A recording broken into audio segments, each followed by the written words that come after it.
হরিওম। আমি তপতিবীরা ভট্টাচার্যী, নবী মুম্বাই খারঘর উপাসনা কেন্দ্র।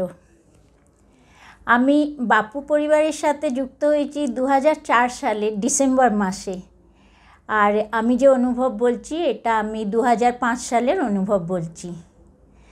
2005 সালে মে মাসে আমার মেয়ে চাকরি পায় এয়ারপোর্টে। আর আমি 2004 সাল থেকে 2005 সাল থেকে আমি বাপুর কাছে জুনাতে সোনা যে সেবা আছে না, ওখানে আমি সেবা করি। তো সেদিন ছিল বৃহস্পতিবার, আমার মেয়ে গেছে ওর কাজেতে আর আমি গেছি এখানে বাপুর কাছে সেবাতে।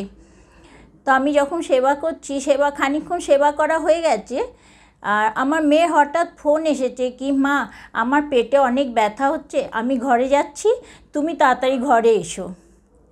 তো আমি তখন আমার ব্যাচ ছিল, আমি ব্যাচ জমা দিয়েছি ওখানে কেন্দ্রেতে দিয়ে, আর আমি বলেছি এরম এরম ঘটনা ঘটেছে, আমাকে বাড়ি যেতে হবে, আমি যাব কি? তো বলেছে হ্যাঁ হ্যাঁ তুমি এক্ষুনি চলে যাও, যদি কোনো সাহায্যের দরকার লাগে তাও আমাদের বলো বলে। তো আমি তখন বাড়ি চলে গেছি। বাড়ি গিয়ে দেখছি আমার মেয়ে ঘরে এসেছে। ঘরে এসে আমার মেয়ে বসেছে। তখন আমি ওকে জিজ্ঞেস করছি কী হয়েছে? বলছে মা আমার পেটে খুব ব্যথা হচ্ছিল, কিন্তু এখন কম আছে। আমি বললাম ঠিক আছে। আমি উদি মেয়ের পেটে লাগিয়ে দিয়েছি, কপালে গলায় লাগিয়ে দিয়েছি, আর একটু উদি ওকে খাইয়েও দিয়েছি। আর আমি বাপুকে বলেছি বাপু ওর পেটে খুব ব্যথা হচ্ছে, কী হচ্ছে আমি তো জানি না, তুমি জানো, আমার সবথেকে বড় ডাক্তার তুমি আছো, আর আমার উদি হচ্ছে সবথেকে বড় মহৌষধি। তো আমি তখন বাপুকে বলেছি আমি উদি লাগাচ্ছি, তুমি ঠিক করো, যা হয়েছে তুমি দেখো আর তুমি ঠিক করো। তখন তো ব্যথা ওর কম ছিল। তারপর খাওয়া দাওয়া করে আমরা শুয়ে পড়েছি। শুয়ে পড়ার পরে তারপর রাত্রির তখন 2টো, তখন ওর খুব পেটে ব্যথা হচ্ছে, বারবার ও ওয়াশরুম যাচ্ছে, বমি করছে আর ছটফট করছে। তো আমার পাশে একজন ছিল, সেও বাপু পরিবারেরই ছিল। সে আমাকে ওর কিছুদিন আগে, কয়েক বছর আগে আর কি, ওর পেটে কিডনি স্টোন হয়েছিল। তো ও যে ডাক্তারকে দেখিয়েছিল সেই ডাক্তারের ও আমাকে অ্যাড্রেস দিয়েছে, এবং সে আমাকে নিয়েও যায়, আমাকে আমার মেয়েকে সাথে নিয়ে যায়। তো ডাক্তারকে ফোন করে বলতে ডাক্তার বললো তুমি তাড়াতাড়ি এক্ষুনি নিয়ে যাও হসপিটালে, আর আমি ওখানে সিস্টারকে ফোন করে বলে দিচ্ছি কি কি দেবে ওষুধ, ইঞ্জেকশান। আমার মেয়েকে নিয়ে যাই এবং সেখানে ইঞ্জেকশান দেয়, কিন্তু আমার মেয়ে ব্যথা কমই হয় না কিছুতে, ও তো ছটফট করছে খুব। আমি শুধু বাপুকে বলছি তুমি দেখো, তুমি ব্যথা কম করো আগে বাপু।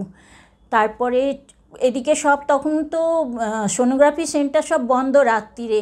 তারপর যখন সকাল হলো আমি সোনোগ্রাফি করে ওকে নিয়ে গেছি। নিয়ে যেতে ডাক্তার বললো যে তুমি ওকে নিয়ে যাও, রিপোর্ট আসতে তো দেরি হবে, কিন্তু আমি ফোনে ডক্টরকে বলে দিচ্ছি কী কী হয়েছে বলে। তারপর আমি ওকে নিয়ে আবার সেই হসপিটালেই যাই মেয়েকে নিয়ে, এবং সেখানে নিয়ে গিয়ে ওকে অ্যাডমিট করে সঙ্গে সঙ্গে ওকে স্যালাইন চালু করে আর ইঞ্জেকশান দিতে শুরু করে।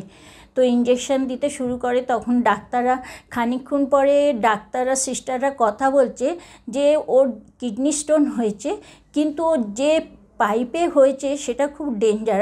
ডাক্তাররা জানে না কি আমি মারাঠি জানি বলে, ওরা জানে আমি বাঙালি, মারাঠি বুঝতে পারি না। তো ডাক্তাররা কথা বলছে যখন না, তখন আমি বুঝতে পেরেছি যে ওরা কী বলছে। ডাক্তাররা কথা বলছে যে ওর যেখানে যেটা স্টোন হয়ে আটকে গেছে, সেটা বাচ্চা যে হয় টিউবে, ফ্যালোপিয়ান টিউব, সেইখানে হয়েছে স্টোনটা গিয়ে আটকে গেছে সেখানে। এবং সেটা আমি বুঝতে পেরেছি। আমি বাপুকে সঙ্গে সঙ্গে বলছি বাপু এরকম বলছে, কিন্তু তুমি দেখো, তুমি ঠিক করে দেবে উদিতে, আমি জানি আমার উদির ওপর অনেক বিশ্বাস আছে, তুমি ঠিক করবে উদি দিয়ে। তারপর এইভাবে 4 দিন কমে গেছে। তখন ডাক্তার এসে জিজ্ঞেস করছে যে মেয়েকে তোমার এখন আর ব্যথা হচ্ছে কি? তো ডাক্তার বলছে যে, মেয়ে বলল যে না এখন আমার ব্যথা হচ্ছে না। তো সেই 4 দিন পরে ওকে ডিসচার্জ করে ডাক্তার, এবং আমি বাড়ি নিয়ে আসি। বাড়ি আনার সময় ডাক্তার আমাকে বলেছিল যে ওর যেখানে স্টোনটা আটকে গেছে সেটা খুব ডেঞ্জার ছিল টিউব, সেখানে হলে যে ওর অপারেশন ছাড়া ওটা ঠিক হয়ই না, মানে সহজে ওটা এরমভাবে আটকে গেছে, ওটা বেরোয় না স্টোনটা। তো এটা আর ডাক্তাররা ওয়াচ করেছিল, আমি আমার মেয়েকে রোজ সবসময় উদি লাগাতাম পেটে।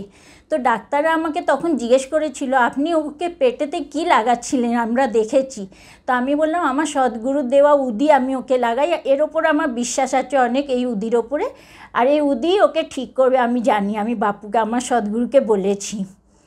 এবং ওকে ডিসচার্জ দেওয়ার পরে 4 দিন পরে আমি বাড়ি নিয়ে আসি। বাড়ি আসার পরে নেক্সট ডে আমি 2 দিন পরে ওকে নিয়ে দাদার কাছে যাই, পরম পূজ্য আমাদের সুচিত দাদার কাছে যেতে সুচিত দাদা সব রিপোর্ট দেখে আমার মেয়ের মাথায় হাত দেয় আর আমাকে বলছে যে আপনার বাপু আপনার সাথে সব সময় আছে, আপনার কোনো চিন্তা নেই। ওর যে স্টোনটা হয়ে আটকে গেছিলো ওটা খুব ডেঞ্জার ছিল, আপনার বাপুর ওপর যে বিশ্বাস আছে সেই বিশ্বাসেই এটা সব ঠিক করে দিয়েছে বাপু। আর আমি চাই এরকম বিশ্বাস সবার থাকুক বাপুর ওপর এবং বাপুর দেওয়া উদির প্রতি। এই বিশ্বাসই আমাদের সব কিছু পার করে দেয়। হরি ওম, শ্রীরাম, অম্বতনেয়, নাথ সম্বিত।